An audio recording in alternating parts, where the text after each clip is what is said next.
parce qu'il y a tellement de choses que l'ennemi a plantées dans nos vies, à partir de nos familles, à partir de nos coutumes, qui empêchent que nous puissions même développer l'amour, la paix, la joie.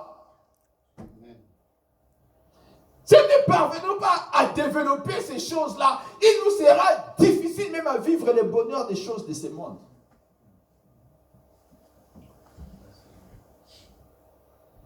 Alléluia. Amen. Parce que quand Satan est venu, il n'est pas venu, il n'a pas détruit les arbres et les fruits que l'homme avait, il n'a pas détruit la maison de l'homme, il a détruit l'intérieur de l'homme. Alléluia. Amen.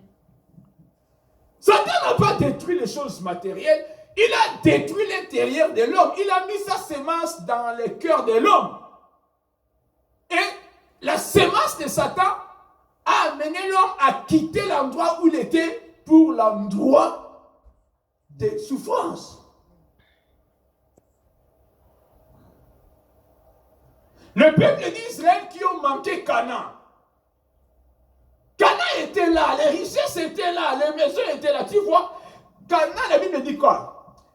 Quand ils sont entrés dans Canaan, ils ont trouvé des maisons construites, les arbres, les champs qui étaient déjà plantés, les arbres qui donnaient déjà des fruits. Alléluia. Canaan, c'est l'image d'Éden, jardin d'Éden. Tout était déjà, donc les gens qui habitaient dans Canaan, ils avaient déjà planté leurs champs. Leurs champs ont donné tous les fruits, tout était déjà là prêt à manger. Et Josué est venu posséder Canaan quand ils étaient prêts à manger. Les fruits des arbres, la Bible dit quoi? Vous mangerez des fruits des arbres que vous n'avez pas à planter. Vous habiterez des maisons que vous n'avez pas à construire. C'est ce que Dieu a fait avec Adam. Adam est entré dans le jardin d'Éden. Il a habité dans une maison qu'il n'avait pas construite. Il a mangé les fruits des arbres et il n'avait pas planté. C'est la même chose. Mais ceux-là qui ont raté Canaan, c'est quoi? À cause des choses qui étaient à leur intérieur. Alléluia. Amen. Parce que c'est quelquefois nous les chrétiens, nous croyons que non, nous vivons mauvais cœur. Mais nous voulons prendre les choses de ce monde. Non, ce n'est pas ça le principe de Dieu. Dieu te répare intérieurement et il te fait trouver grâce aux choses du monde. Alléluia. Amen. Dieu répare notre intérieur. Quand notre intérieur est réparé par Dieu, c'est-à-dire nous recevons la foi. Et nous nous réjouissons des choses du monde. Rahab était dans Canaan. Rahab était dans Jéricho. Elle avait un mauvais cœur. Le cœur de Jéricho. Toutes les richesses étaient là. Mais quand elle a reçu les deux espions, elle a manifesté un bon cœur. Son bon cœur a fait qu'il reste maintenant pour se réjouir des bonnes richesses de Canaan. Amen. Alléluia. Amen. Alléluia. Amen.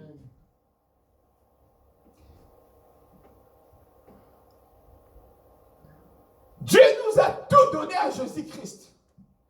Nous sommes dans le royaume des bénédictions. Nous sommes dans le royaume des richesses. Nous sommes dans le royaume des paix. Nous sommes dans le royaume des bonheur. Seulement nous sommes bénis.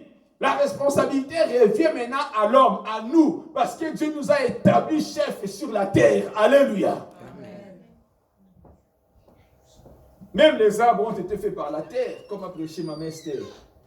Même les animaux ont été faits par la terre. Dieu nous a établis les chefs sur la terre. Maintenant, c'est notre responsabilité de faire quoi? De multiplier. Comment multiplier? 1. Je vais donner 3 points. Pour multiplier 1. Tu dois te positionner par rapport à Ephésiens 2:6.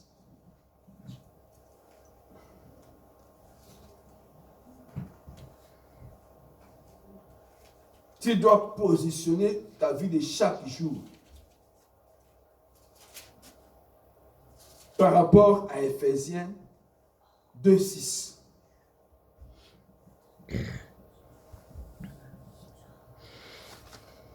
Qu'est-ce qu'Éphésiens 2:6 nous dit?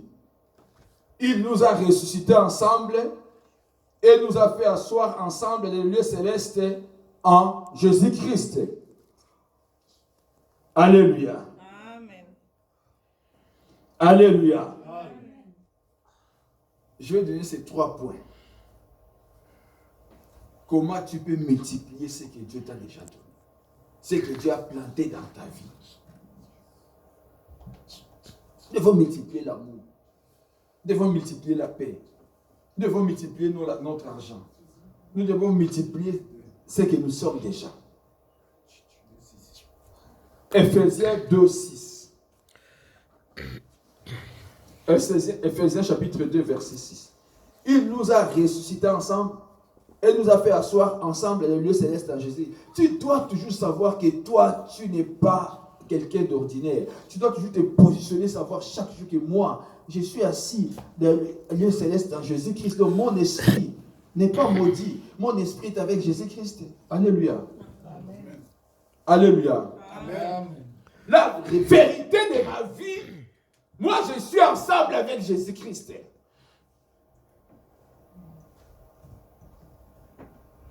Alléluia. Amen. Pas même la réalité, mais la vérité de ma vie. Que moi je suis avec Jésus-Christ.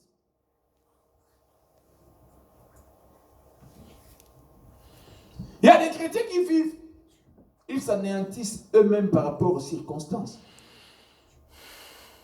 La femme là qui est venue prêcher, qui est venue disons à notre conférence, la pasteur là qui vient de Goma, elle m'a raconté l'histoire de sa maman. Sa maman était malade à l'hôpital, était à l'oxygène. Et puis quand on a levé l'oxygène, elle était là. Elle leur disait, ma fille, c'est toi qui es le pasteur de la famille, tu es l'étoile de la famille, je sais que le Seigneur va grandement vous bénir. Toi, il faut s'occuper de tes soeurs, de tes grandes soeurs, de tes petites soeurs, de ton père, après, parce que tu es comme leur maman. Moi, je pars déjà, n'aie pas peur. Elle était toute forte à l'hôpital. Moi, je pars, je vois, je ne vais plus vivre avec vous. Je pars, je n'ai pas peur. Je suis avec Jésus-Christ. Je vais aller dans la paix, le Seigneur est avec moi. Quand quelqu'un veut mourir, il parle comme ça. Qui voit déjà la mort. Mais il a l'assurance. Amen. Mais nous qui n'avons pas seulement rencontré la mort, pas encore. Seulement à cause d'une situation de finances. Tu ne sais pas dire que bien que ça va comme ça, mais je suis avec Jésus-Christ qui donne toutes les finances. Pourquoi tu ne peux pas dire ça? Alléluia. Amen. Alléluia. Amen. Quelqu'un qui sait vraiment qu'il quitte, elle quitte ces enfants-là.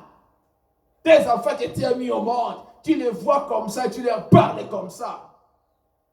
Tu sais vraiment qu'ils quittent nous.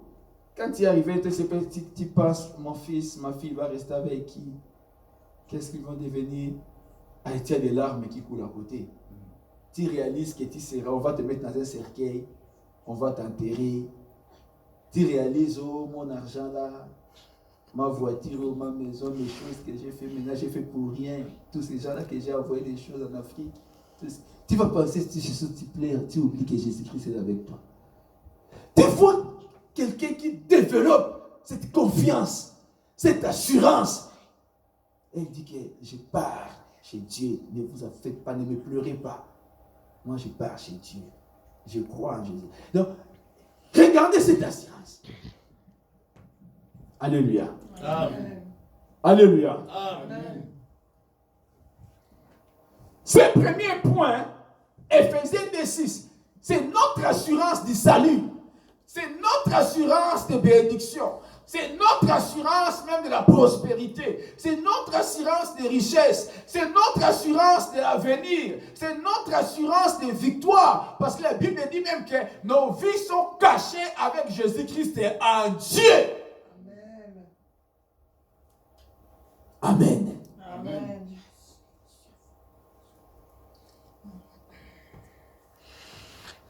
Peu importe la situation, moi je suis assis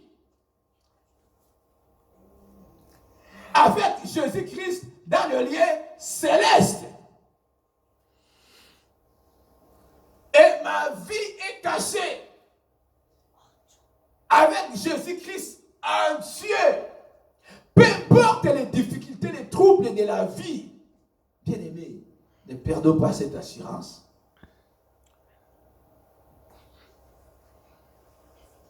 Peu importe les voies par lesquelles tu passes, je vais t'informer aujourd'hui que tu arriveras à la destinée. Amen. Peu importe les voies que tu passes, la Bible ne dit pas que nos vies, nos souffles de vie et nos voix sont dans la main de Dieu. La Bible dit les souffles de vie et les voix de tous les hommes, pas seulement des chrétiens, de tous les hommes. C'est Daniel qui dit à Nabucodonosor, les souffles de vie et les voix de tous les hommes sont dans la main de Dieu. Vous connaissez ce verset? Daniel chapitre 2, verset 22 à 23, je crois.